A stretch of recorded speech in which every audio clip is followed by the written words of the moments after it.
So finally, once you're happy with all the shaping and sculpting, which by the way, you will be able to do more quickly with practice, don't worry. We can now add some thickness to this sock or shoe area, as right now it's incredibly thin, which isn't very realistic. So if we go to the modifier properties icon on the bottom right, as we want to add a modifier that will increase the thickness for us.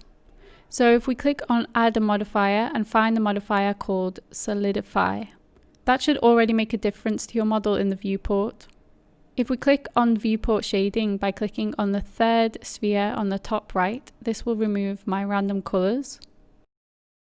So remember, this modifier properties area has the subdivision modifier listed at the top of the stack, and our solidify modifier is underneath that.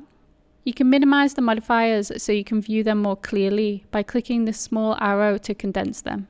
With our solidify modifier, we can change the thickness, so depending on the scale you were modeling at, you may need to change the thickness to something that looks good for you. So that's obviously a bit extra here, it's really thick, but if I decrease this until I'm happy with it, so around 0.05 or 0.07 works for me here. To close this split view, we need to just hover over this horizontal line, right click, and then choose the area that we want to close.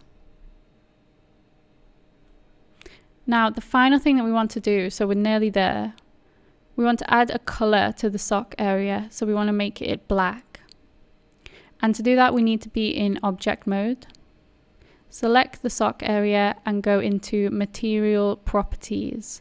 So this icon here on the bottom right. If we then click add new material, we are just going to do this in the most simple way here by changing the base color to black. Or you could change it to any color you desire. If we look at the more advanced options below and adjust the roughness, you'll realize that this effectively means the glossiness or shininess of the object. So if I push this down, the shoe becomes really reflective and we can see these default Blender trees here. So we don't want that as the shoe is matte, so increase that back up. And then guys, we should basically be finished.